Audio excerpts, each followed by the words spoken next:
राजस्थान के जोधपुर की जिला अदालत ने बॉलीवुड सुपरस्टार सलमान खान को आर्म्स एक्ट के उल्लंघन मामले में 29 जनवरी तक तलब किया था, यानी आज उसकी आखिरी तारीख है। सलमान पर 1 अक्टूबर 1998 की रात काले हिरण के शिकार के दौरान लाइसेंस की समय सीमा समाप्त होने के बावजूद अवैध हथियार रखने का भी केस दर्ज हुआ था। काले हिरण के शिकार मामले में सैफ अली खान, नीलम, तब्बू और सोनाली बेंद्रे भी आरोपी हैं। अपने कार्यकाल के 30 दिन पूरे होने पर दिल्ली के मुख्यमंत्री अरविंद केजरीवाल आज दोपहर करीब 2:30 बजे प्रेस कॉन्फ्रेंस करेंगे। माना जा रहा है कि अपनी प्रेस कॉन्फ्रेंस में केजरीवाल अपने 1 महीने के शासन में अपनी पार्टी की उपलब्धियों का लेखा जोखा जनता के सामने रखेंगे। आज दिल्ली हाईकोर्ट में दिल्ली विधानसभा चुनावों के दौरान केजरीवाल को मिले लाखों विदेशी फंडिंग मामले में एक याचिका पर सुनवाई है। इसके अलावा चुनाव के दौरान ही अमेरिका से दिल्ली के लोगों को आए 6 लाख फोन कॉल और SMS के मामले में भी जांच पर केंद्र सरकार को जवाब देना है। इन फोन कॉल्स और SMS में केजरीवाल को वोट देने की अपील की गई थी। दिल्ली बीजेपी के नेता डॉक्टर हर्षवर्धन ने केजरीवाल सरकार के 30 दिन पूरे होने पर सरकार के 30 झूठ गिनाए हैं। हर्षवर्धन के मुताबिक सुरक्षा न लेने से लेकर जन लोकपाल बिल लाने और बिजली पानी के दाम घटाने तक केजरीवाल सिर्फ झूठ ही झूठ बोल रहे हैं। पूरी रिसर्च करने के बाद मुझे केवल दिल्ली के लोगों को निरंतर गुमराह करने वाली असत्य बातें, असत्य घोषणाएं ही नजर आई। केजरीवाल सरकार पर दबाव बनाए रखने के लिए दिल्ली के सभी 32 विधायक आज मार्च करेंगे। ये मार्च विधानसभा से शुरू होकर उपराज्यपाल के घर तक होगा, जहां उपराज्यपाल के सामने पार्टी अपनी मांग रखेगी। बीजेपी कानून मंत्री सोमनाथ भारती के इस्तीफे की मांग कर रही है। राष्ट्रीय महिला मानवाधिकार आयोग के अध्यक्ष ममता शर्मा ने राष्ट्रपति और दिल्ली के उपराज्यपाल को चिट्ठी लिखकर दिल्ली के कानून मंत्री सोमनाथ भारती के इस्तीफे की मांग की है। सोमनाथ भारती पर महिला आयोग की अवमानना का आरोप है। सोमनाथ भारती ने भी इससे पहले दिल्ली महिला आयोग के अध्यक्ष बरखा सिंह के इस्तीफे की मांग की थी। दिल्ली में BRT और प्राइवेट क्लस्टर बसों पर नियंत्रण करने वाली कंपनी डिम्स्ट के खातों का अब CAG ऑडिट होगा। दिल्ली की केजरीवाल सरकार ने शीला सरकार के फैसलों को जांचने की ओर एक बड़ा फैसला माना जा रहा है। दरअसल डिम्स्ट तकरीबन 8 साल पुरानी कंपनी है और उसको दिए गए ठेकों पर पहले भी कई सवाल उठ चुके हैं।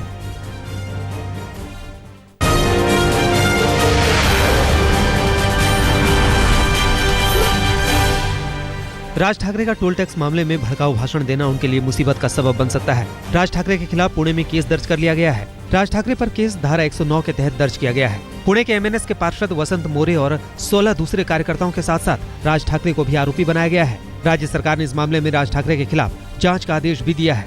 हालांकि अब तक कोई कार्रवाई नहीं हुई है। नवी मुंबई में राज ठाकरे के भड़काऊ भाषण के बाद MNS के कार्यकर्ताओं ने महाराष्ट्र के अलग अलग जगहों पर टोल टैक्स नाकों पर जमकर उत्पात मचाया था। उनके हंगामे का राज ठाकरे की पत्नी शर्मिला ठाकरे ने समर्थन किया था। तोड़फोड़ करने वालों को शर्मिला ठाकरे ने बधाई दी है और कहा है कि हंगामा करने वाले MNS कार्यकर्ताओं का सम्मान करना चाहिए। टोलच्या आंदोलनात जे कार्यकर्ते सगळे सहभागी झाले त्यांचं सगळ्यांचं अभिनंदन करायला मी इथे आले। मला असं वाटतं की लोकांचं टोल भरताना जे दररोज नुकसान होतंय आणि जे पैसे सरकारच्या खिशात न जाता या मंत्र्यांच्या खिशात जात आहे ते नुकसान भरपाई खूप मोठी आहे। ती सरकारने आधी वसूल करावी, मग आमच्या नुकसान भरपाईचं बोला। बयान के बाद हंगामा और बवाल मचने के बावजूद राज ठाकरे ने महाराष्ट्र सरकार को खुली चुनौती दी है।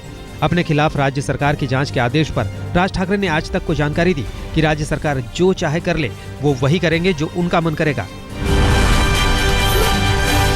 सोनिया गांधी और मनमोहन सिंह आज वक्फ बोर्ड के एक कार्यक्रम में शिरकत करेंगे। हाल के मुजफ्फरनगर दंगों को लेकर पैदा हुए माहौल को देखते हुए माना जा रहा है कि इस कार्यक्रम के दौरान सोनिया और मनमोहन एक ऐसा राजनीतिक संदेश दे सकते हैं जो अल्पसंख्यक वोट बैंक को मजबूत करने में फायदेमंद साबित हो सके।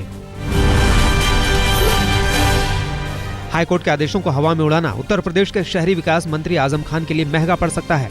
रामपुर नवाब की ऐतिहासिक इमारतों को ढहाए जाने के मामले में हाईकोर्ट ने कड़ा रुख अपनाते हुए जिलाधिकारी रामपुर और दूसरे प्रशासनिक अधिकारियों के साथ साथ उत्तर प्रदेश सरकार के वरिष्ठ कैबिनेट मंत्री मोहम्मद आजम खान को कोर्ट में तलब करते हुए 4 मार्च की तारीख तय की है।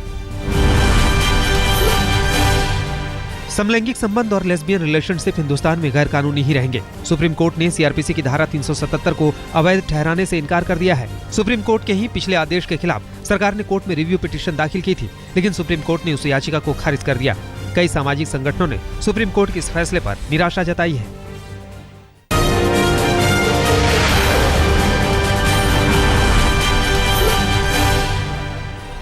गुजरात दंगे में नरेंद्र मोदी को घसीटने पर राहुल पर बीजेपी का चौतरफा हमला हो रहा है। राज्यसभा चुनाव में नामांकन की आखिरी तारीख कल खत्म हो गई। असम से राज्यसभा सीट के लिए सुल्तानपुर के सांसद संजय सिंह ने कांग्रेस की ओर से पर्चा भरा। नामांकन के वक्त सीएम तरुण गोगोई भी मौजूद थे। हालांकि इस दौरान संजय सिंह को विरोध का भी सामना करना पड़ा और विरोधियों ने उन्हें काले झंडे दिखाए। कांग्रेस नेता दिग्विजय सिंह ने भी भोपाल में मध्य प्रदेश के लिए राज्यसभा के लिए नामांकन भरा। पर्चा भरने के बाद दिग्विजय ने सोनिया और राहुल का भी शुक्रिया अदा किया। उन्होंने कहा कि उन्हें जो भी भूमिका दी जाएगी वो उसको सही तरीके से निभाएंगे।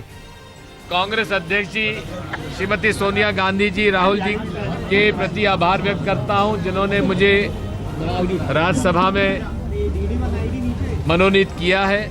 राज्य सरकार से भी अनुरोध करूंगा कि मेरे लायक कभी भी कोई काम हो तो वो पूरा करने के लिए मैं तत्पर हूं। वरिष्ठ कांग्रेसी नेता मोतीलाल वोरा और दिलीप सिंह जूदेव के भतीजे बीजेपी नेता रणविजय सिंह जूदेव ने छत्तीसगढ़ से राज्यसभा के लिए नामांकन दाखिल किया। छत्तीसगढ़ विधानसभा में वोरा ने कांग्रेस की ओर से और जूदेव ने बीजेपी की ओर से अपना नामांकन दाखिल किया। इस मौके पर दोनों ही पार्टियों के तमाम दिग्गज नेता मौजूद थे।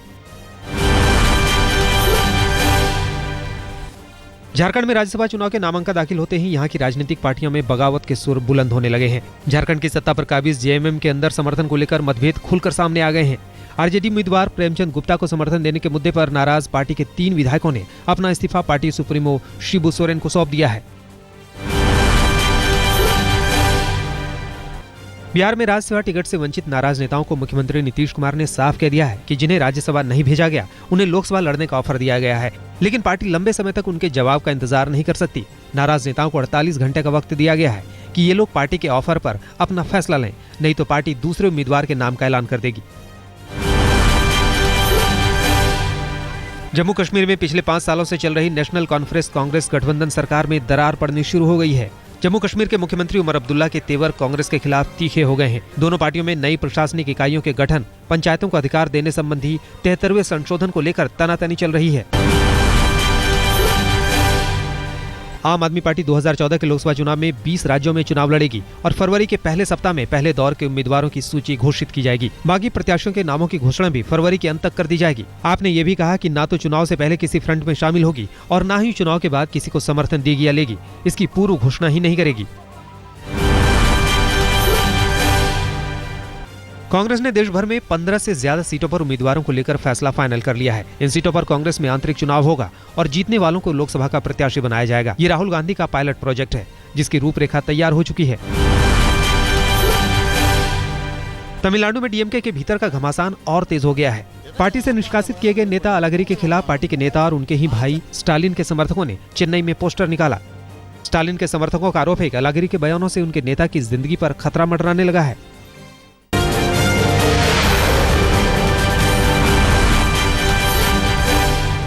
पश्चिम बंगाल के दिनाजपुर के रहने वाली दुनिया की सबसे लंबी महिला का दिल्ली के एम्स में सफल ऑपरेशन किया गया। इस महिला के दिमाग में पिछले 15 सालों से एक ट्यूमर पनप रहा था, जिसकी वजह से उनकी लंबाई बढ़ती गई। एम्स के डॉक्टरों ने दिमाग से ट्यूमर निकालकर उसे एक नई जिंदगी दी। कार बनाने वाली कंपनी मारुति सुजुकी ने ऐलान किया है कि कंपनी के बोर्ड ने गुजरात यूनिट के विस्तार को मंजूरी दे दी है। साथ ही मेहसाणा यूनिट सुजुकी की 100% सब्सिडरी होगी और सुजुकी इस प्लांट की 100% फंडिंग करेगी। आज शाम दिल्ली के विजय चौक पर बीटिंग रिट्रीट के साथ ही गणतंत्र समारोह का समापन हो जाएगा। इस दौरान सेना के तीनों अंगों के बैंड अपनी प्रस्तुति पेश करेंगे। समारोह के लिए सुरक्षा के पुख्ता इंतजाम किए गए हैं। इस वजह से केंद्रीय सचिवालय और उद्योग भवन मेट्रो स्टेशन दोपहर 3 बजे से शाम 6:30 बजे तक बंद रहेंगे। छत्तीसगढ़ में चोरी छिपे नक्सलियों का इलाज करने वाले डॉक्टरों के खिलाफ पुलिस कड़ी कार्रवाई की तैयारी में है।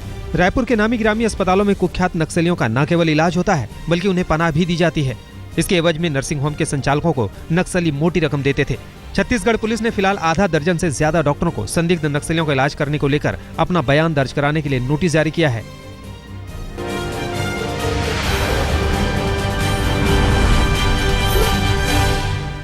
फिर शर्मसार हुई देश की राजधानी दिल्ली। नरेला में 13 साल की नाबालिग लड़की को रात में अगवा कर रेप का मामला सामने आया है। आरोप है कि पड़ोस में ही रहने वाले 2 लड़कों ने पहले लड़की को बंधक बनाया और फिर उसके साथ रेप किया। दोनों आरोपी लड़के फरार हैं। पुलिस मामले की जांच में जुटी है। 28 जनवरी को दक्षिणी दिल्ली के लाजपत नगर इलाके में महज 2 मिनट में करीब 8 करोड़ की लूट को अंजाम दिया गया। ये दिल्ली में अब तक की सबसे बड़ी लूट बताई जा रही है। हालांकि इस मामले में नया पेंच सामने आ चुका है। लूटे गए पैसों के तार हवाला से जोड़े जा रहे हैं। पीड़ित कारोबारी राजेश कालरा का विवादों से पुराना रिश्ता रहा है। साल 2000 में मैच फिक्सिंग मामले में राजेश कालरा का नाम सामने आया था। दिल्ली पुलिस ने इस मामले में ब्रिटेन की सरकार को नोटिस भेजा है और राजेश कालरा के सहयोगी संजीव चावला के प्रत्यर्पण की मांग रखी है। राजेश कालरा ने ही मंगलवार को पुलिस को करीब 8 करोड़ रुपए लूटे जाने की खबर दी थी। अलीगढ़ के एक डिग्री कॉलेज में छात्रा से कॉलेज की महिला प्रॉक्टर ने मारपीट की। महिला प्रॉक्टर ने अपने साथियों के साथ मिलकर छात्रा को जमीन पर गिराकर डंडे से मारा और फिर बाल पकड़कर खींचते हुए जबरदस्ती एक कमरे में ले गई। पीड़ित लड़की का कसूर सिर्फ इतना है कि उसने कॉलेज प्रशासन से अपनी टीसी के लिए कई बार चक्कर काटने पर क्लर्क से पूछ लिया कि अभी उसे कितने और चक्कर काटने पड़ेंगे। हरियाणा के झज्जर में सरपंच और उसके भाई पर लगा है रेप और मारपीट का आरोप। न्याय न मिलने पर पीड़िता ने आत्मदाह की धमकी दी है। पीड़ित महिला ने हरियाणा की शिक्षा मंत्री गीता भुक्कल पर आरोपी को बचाने का इल्जाम लगाया है। पीड़ित महिला ने पुलिस पर भी मिलीभगत का आरोप लगाया है। दिल्ली में 5 मुन्ना भाई एमबीबीएस डॉक्टरों को गिरफ्तार किया गया है। ये कीर्तिनगर इंडस्ट्रियल एरिया में फर्जी क्लिनिक चला रहे थे। लक्ष्मण प्रसाद, जितेंद्र कुमार, राम कुमार, विमल और प्रमोद शर्मा पर आरोप है कि ये बिना डॉक्टरी की डिग्री लिए अलग अलग नाम से क्लिनिक चला रहे थे। डीएमसी ने जांच कर पुलिस को रिपोर्ट सौंपी और फिर डीएमसी के सेक्रेटरी की शिकायत पर कीर्तिनगर थाने की पुलिस ने मामला दर्ज किया। विश्व क्रिकेट के अधिकार भारत, इंग्लैंड और ऑस्ट्रेलिया के पक्ष में मोड़ने वाले विवादास्पद प्रस्ताव को आईसीसी की कार्यकारी बोर्ड की बैठक में मुश्किलों का सामना करना पड़ सकता है। ऐसा इसलिए क्योंकि पाकिस्तान, दक्षिण अफ्रीका, श्रीलंका और बांग्लादेश आईसीसी के प्रशासनिक और वित्तीय ढांचे में बदलाव का विरोध कर रहे हैं। अगर ये प्रस्ताव पेश हुआ तो विश्व क्रिकेट में फैसले लेने के ज्यादातर अधिकार बिग 3 को मिल जाएंगे। क्रिकेट साउथ अफ्रीका 8 फरवरी को इस पर आखिरी फैसला लेगा।